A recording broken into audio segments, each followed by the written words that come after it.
Empires do not always clash where generals expect them to. Sometimes history turns not on famous straits or grand capitals, but on forgotten places, regions so obscure they barely register on the world's maps. And yet, in those quiet corners, the balance of power can shift.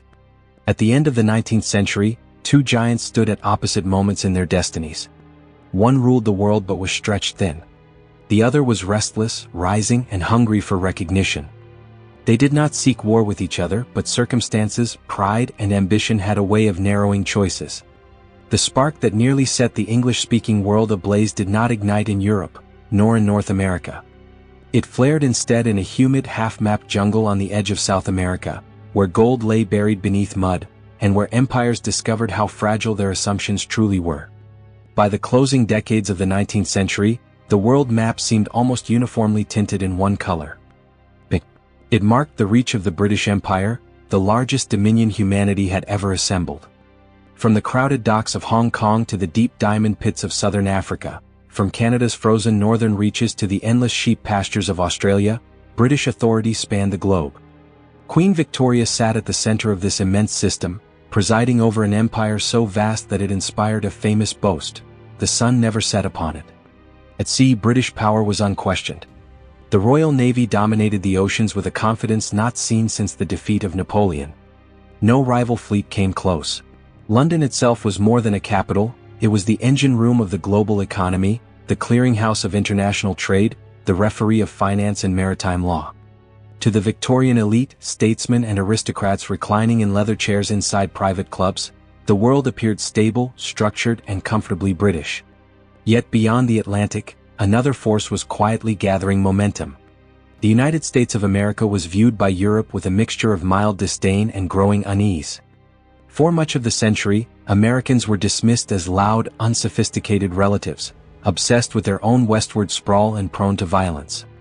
They had torn themselves apart in a brutal civil war, then driven native populations from the continent in a relentless march of settlement. But by the 1890s, something fundamental had changed. The frontier was gone. The internal conquest was finished. The energy that had once pushed wagons across the plains now had nowhere left to go. While Britain focused on administering its distant colonies, America had been transforming at home. Its factories multiplied. Its steel production overtook Britain's. Its railway system grew larger than all others combined. Millions of immigrants poured in, swelling cities and feeding an industrial machine of staggering potential. The United States was no longer a regional experiment, it was an industrial colossus waiting for an outlet. That pressure found expression in instability. The American economy lurched violently between booms and crashes, and the Depression of 1893 left the country bitter, unemployed, and restless. Anger simmered. National pride sharpened. A growing chorus insisted that America had come of age and deserved recognition as a great power. Two trajectories were now converging: an empire at its zenith but increasingly overextended, and a republic surging upward, impatient and assertive. Their collision, when it came, would not occur at famous choke points like Suez or Gibraltar. Instead, it would erupt in a steamy, mosquito-ridden stretch of jungle along South America's northern edge, a place most maps barely bothered to define. The dispute between Venezuela and Great Britain was one of those colonial quarrels that lingered so long even diplomats forgot its origins. It dated back to the aftermath of the Napoleonic Wars, when Britain inherited British Guiana from the Dutch. The Dutch, uninterested in dense rainforests and swampy rivers, had never clearly drawn the colony's western boundary. The Orinoco Basin was regarded as a hostile green void, home to jaguars, disease, and little else of value. But empires despise empty spaces. In 1841, Britain commissioned a German surveyor, Robert Schomburg, to chart the territory. What he produced was more than a map, it was a claim. The line he drew pushed British territory dramatically westward, reaching toward the mouth of the Orinoco River itself, Venezuela's economic lifeline. Caracas protested immediately, citing Spanish-era maps that placed the border much farther east. London ignored them. Venezuela was politically fragile, racked by coups and civil wars. Britain ruled the seas. For decades, the disagreement simmered quietly, until gold changed everything. In the late 19th century, prospectors uncovered rich alluvial gold deposits along the Ururi River, deep within the disputed zone. What had once been dismissed as worthless jungle suddenly became immensely valuable. A gold rush followed. British miners poured in. Settlements sprang up. The British government formalized its claims, and then expanded them further, seizing tens of thousands of additional square miles. For Venezuela, this crossed a line. Control of the Orinoco Delta meant control of the country's economic artery. The situation became existential. Diplomatic ties with Britain were severed. Appeals to Europe went unanswered. No one wished to challenge London. Left with no alternatives, Venezuela turned north. They hired an American lobbyist, William Scruggs, a former diplomat with a keen sense for political timing. Scruggs launched a propaganda campaign that struck at the heart of American identity. His pamphlet, British Aggressions in Venezuela, or the Monroe Doctrine on Trial, flooded Washington. His message was blunt. Britain was violating the Monroe Doctrine, the foundational principle declaring the Western Hemisphere off-limits to European domination.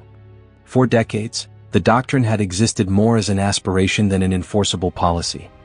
The U.S. Navy had not been strong enough to back it up. But Scruggs' argument landed at a moment when America was itching to assert itself. The president was Grover Cleveland, a conservative Democrat known for his rigid sense of principle. Politically, he was under siege. The economy was shattered. Labor unrest filled the streets. His opponents painted him as weak. He needed to prove otherwise. His Secretary of State, Richard Olney, saw the Venezuelan dispute not as a border question, but as a test of authority. If Britain could redraw maps in South America at will, then American influence was meaningless. The Monroe Doctrine would be exposed as empty rhetoric. In the summer of 1895, Olney drafted a diplomatic note unlike anything Britain had received before. It did not politely request arbitration, it asserted dominance. The United States, Olney wrote, was effectively sovereign in the Western Hemisphere. Its decisions were law. The message stunned London. The British Prime Minister, Lord Salisbury, an aristocrat steeped in imperial tradition, regarded the note with thinly veiled contempt. The Monroe Doctrine, he argued, held no weight in international law. It was merely an American opinion. He chose not to respond. That silence proved disastrous. Months passed. In Washington, the delay was read as deliberate insult. When Salisbury finally replied, his tone was cool, methodical, and dismissive. Arbitration was refused. The boundary would not change. Cleveland exploded. On December 17, 1895, he carried the issue directly to Congress. His message was explosive. The United States would determine the rightful border itself, and if Britain violated that judgment, America would resist by every means necessary. That phrase meant only one thing. War. The reaction was electric. Congress roared its approval. Political divisions vanished overnight. Newspapers screamed of conflict. Crowds gathered in cities. Militias drilled. Old resentments flared. America, eager to prove its strength, stood ready to challenge the greatest naval power on Earth.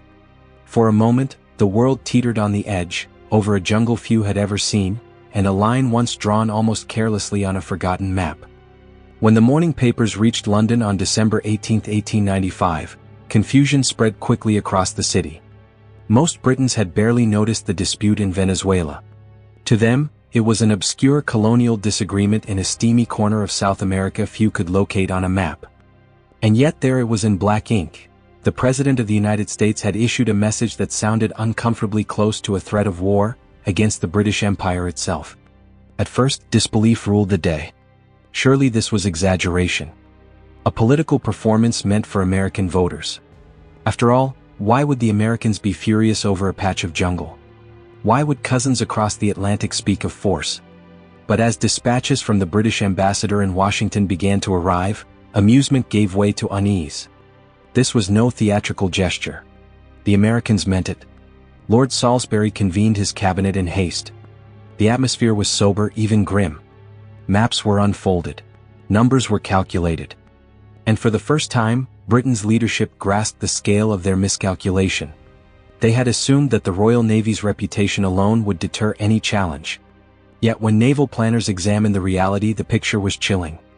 Yes, Britain still possessed the largest fleet in the world, but it was scattered across the globe. Warships guarded sea lanes from the Mediterranean to the Indian Ocean, from East Asia to Africa. Concentrating that force in the Atlantic would expose the rest of the empire to unacceptable risk. And the United States had advantages no previous rival had ever possessed. America could not be invaded. Its manpower dwarfed Britain's professional army. Canada, the empire's northern prize, lay dangerously exposed behind an undefended border stretching thousands of miles. In the event of war, American troops could march into Montreal and Toronto almost unopposed. There was no realistic way to stop them. Even more troubling was American industry. U.S. shipyards could outproduce British ones. Steel flowed in unprecedented quantities. A conflict would not resemble a colonial skirmish, it would be a grinding industrial war against a continent-sized nation. Yet the most immediate danger did not come from battleships or armies. It came from finance. In New York, rumors of war triggered panic. On what soon became known as Black Friday, markets collapsed. British investors holding enormous amounts of American railway stocks rushed to liquidate their positions. Credit tightened. Liquidity vanished. London's financial district, the true engine of imperial power, sent a blunt message to the government. War with America would be economic suicide. Britain stood alone. Germany was growing aggressive. The Boers were restless. Russia and Japan were rising in the east. The empire had no formal allies.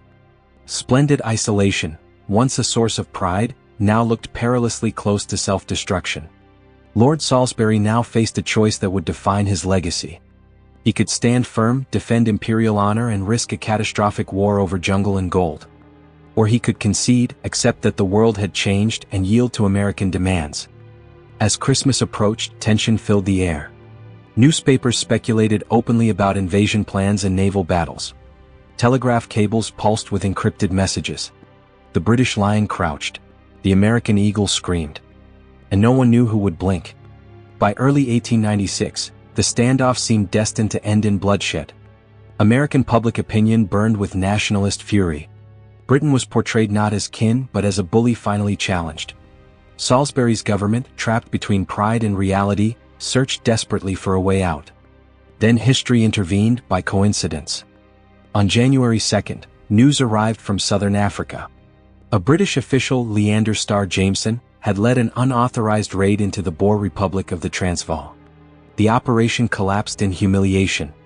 Jameson and his men were captured. The embarrassment was severe. But what followed was worse. Germany's Kaiser Wilhelm II sent a telegram congratulating Boer President Paul Kruger for defeating the British, without the help of friendly powers. The message was a diplomatic slap across Britain's face. It hinted openly at German support for Britain's enemies. Public fury in Britain pivoted instantly. Anger toward America evaporated, replaced by outrage at Berlin. For Salisbury, this was salvation. Germany posed a genuine existential threat. Venezuela did not. Britain could not afford enemies on both sides of the Atlantic. Salisbury moved swiftly. Under cover of the German crisis, he signaled Washington that Britain was ready to negotiate. The direction was unmistakable. Britain would back down. In February 1896, London agreed to submit the Venezuelan border dispute to neutral arbitration, America's central demand. After months of defiance, Britain yielded. To preserve dignity, diplomats insisted that long-settled British residents retain their property regardless of the final border. The Americans agreed. Everyone understood the truth. The Monroe Doctrine had been enforced without a single shot fired. When the arbitration panel finally met in Paris in 1899, the drama was already spent. Ironically, the ruling favored Britain, awarding it most of the disputed territory. The goldfields remained under British control. But the land was irrelevant. What mattered was precedent. Britain had accepted that it could no longer act unilaterally in the Western Hemisphere. Washington had become the ultimate authority. The torch had passed. This realization triggered a profound shift in British strategy. Confronted by Germany's rise, Russia's expansion, and America's industrial dominance, Britain chose its priorities. The United States was the one power it could not defeat, and therefore must embrace. What followed was not sentiment but cold calculation. Britain began withdrawing from the Americas. The Panama Canal was handed over. Naval squadrons were recalled. Bases were hollowed out. Britain demilitarized its frontier with the United States and quietly accepted American supremacy in the region. The United States filled the vacuum immediately. In 1898, it expelled Spain from Cuba and seized Puerto Rico. Britain not only failed to object, it supported the move. During the Venezuelan debt crisis of 1902, Britain deferred again, backing away at Roosevelt's warning. Within 7 years, Britain had gone from threatening war to inviting American leadership. This quiet realignment reshaped the 20th century. When World War I erupted, Britain survived only because American money and industry sustained it. Had the Venezuela crisis ended differently, history might have followed a darker path. Britain did not lose its empire in a single defeat. It surrendered one hemisphere to preserve itself in another. For Venezuela, the outcome was bittersweet, saved from British expansion, yet drawn into American dominance for generations. And today, in the jungles along the Guyana border, the line still exists. Invisible, silent, and profound. It marks the moment the 19th century ended and the modern world began. The most important wars, after all, are often the ones never fought.